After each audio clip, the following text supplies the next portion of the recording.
des personnages dominants de la Bible dans l'Apocalypse. Christ a dit, je bâtirai mon église. Et même si le dragon se tient là, l'église aura toujours la victoire. Dans le monde de la science sociologique, le dragon n'est pas répertorié. Mais si nous poussons notre réflexion à l'étudier les dragons bien-aimés du Seigneur, nous voyons que le dragon, c'est un reptile volant. C'est Jésus-Christ qui a accepté d'être tué, humilié pour sauver ta vie. Mais lorsque la Bible nous parle de l'ancien, c'est-à-dire il y a aussi les nouveaux. Il y a des nouveaux serpents dans nos églises. Notre pouvoir, ça se trouve dans le nom de Jésus-Christ. Si nous voulons que nos églises soient fortes, laisse que le fondement de nos églises soit battu sur le sang de Jésus-Christ. L'église doit savoir ceci. Ni Rome, ni aucune autre nation sont les véritables ennemis de l'église. La Bible dit il lui fit donner de faire la guerre aux saints et de les vaincre. Qui sont les saints que l'Antichrist va combattre alors que l'église sera déjà enlevée? Les saints qui sont mentionnés là-bas sont tout simplement les croyants chrétiens qui rateront l'enlèvement à cause de l'administration. Pourquoi nous organisons des conférences comme telles? Il y a des chrétiens charnels. Ils sont dans nos églises. Ils ne seront pas enlevés.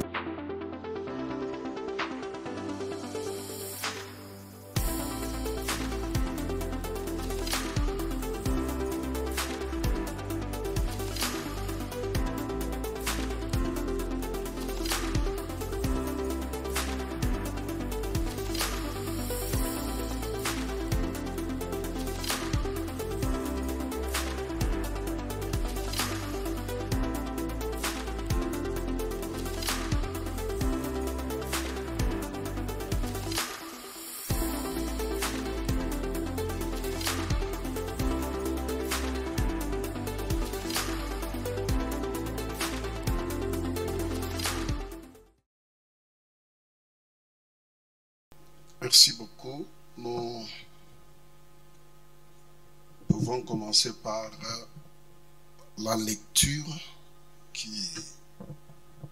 nous introduit pour notre exposé, Apocalypse 12, verset 1 jusqu'à peut se limiter à 4. Un grand signe parut dans le ciel, une femme enveloppée du soleil, la lune sous ses pieds et une couronne de 12 étoiles sur sa tête. Elle était enceinte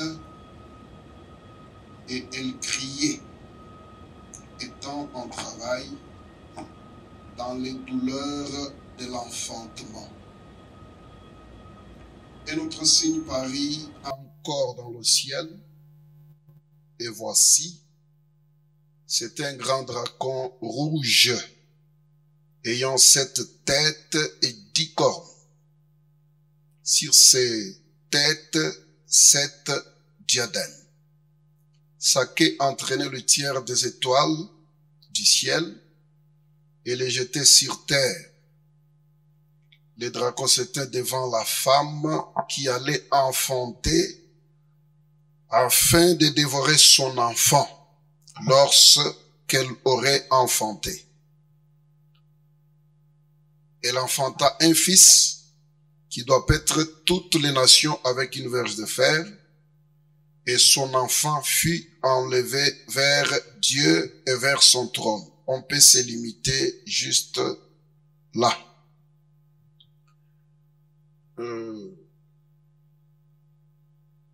Je commence d'abord à remercier Maman Fallon, celle qui a apporté la vision. Lorsque nous avons échangé sur ce thème, il m'a été demandé juste d'exploiter ce premier point qui parle de cette femme enceinte. et de son Fils qui est enlevé vers le ciel. Pour ce qui est de l'introduction, compte tenu des minutes, nous allons d'abord retenir une seule chose. Un seul verset de la Bible peut être sujet d'une ou de deux interprétations, ou même trois. Alors c'est ce qui pourra faire que, en étudiant les quelques versets que nous venons de citer, on ne saura pas toucher peut-être tous les aspects de l'interprétation. Mais pour rester dans les cadres de la pensée qui nous a été demandée, ajoutons encore Proverbe 30, verset 19. Proverbe 30, verset 19. Bon, on peut même commencer par 18. Il y a trois choses qui sont au-dessus de ma portée, même quatre, que je ne puis comprendre. La trace de l'aigle dans les cieux, la trace du serpent sur les rochers, la trace du navire au milieu de la mer et la trace de l'homme chez la jeune femme. Revenons au chapitre 12 de l'Apocalypse. Là, on nous présente deux signes. Le premier signe, c'est le signe de la femme enveloppée du soleil, la lune sous ses pieds, une couronne de 12 étoiles. On relate que cette femme était enceinte, ou elle est enceinte, déjà avec les douleurs de l'enfantement. Le deuxième signe révèle le dragon rouge qui se tient devant cette femme, attendant à attaquer l'enfant mâle qui allait naître. Juste là. Il y a d'abord la femme enceinte. Cette femme est enveloppée par le soleil, couronnée de 12 étoiles et la lune sous ses pieds. Si nous prenons la configuration de cette femme, nous allons comprendre avec vous qu'elle n'est pas une femme exposée. Elle est enveloppée, elle est cachée, elle est entourée. D'abord le soleil, les 12 étoiles et la lune sous ses pieds.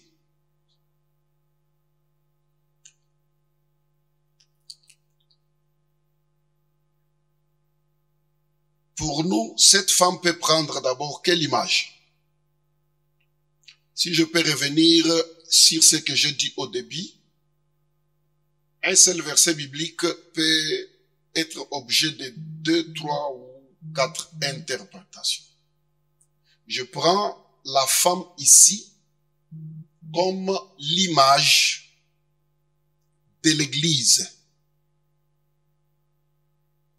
Une église d'abord locale. Une église locale telle qu'elle est décrite ici, dans ces quelques versets, la femme est entourée par le soleil, couronnée par 12 étoiles et la lune sous ses pieds. La femme est enceinte.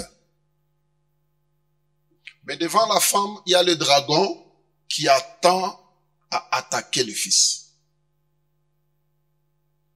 Je voudrais qu'on voie la victoire que l'Église locale a. L'Église du Seigneur. La victoire qu'elle a devant les stratégies du diable ou du monde des ténèbres. Prenons ici ce que nous avons vu en Proverbe. En Proverbe, cet homme parle en disant qu'il y a certaines choses qui sont au-dessus de sa portée. Pratiquement, il va parler de la trace du serpent sur les rochers. La trace du serpent sur les rochers nous renvoie à une chose ou à une idée. Lorsque Christ parle en donnant la promesse, juste devant la réaction de la révélation que Pierre donne, il a dit, qui suis-je au dire des hommes? Les uns disent que, les autres disent que. Là, c'est ce qu'ils ont dit. Jésus repose encore la question, mais vous, quelle est la connaissance, quelle est la révélation que vous avez de moi? Ils sont restés calmes, n'avaient pas de réponse.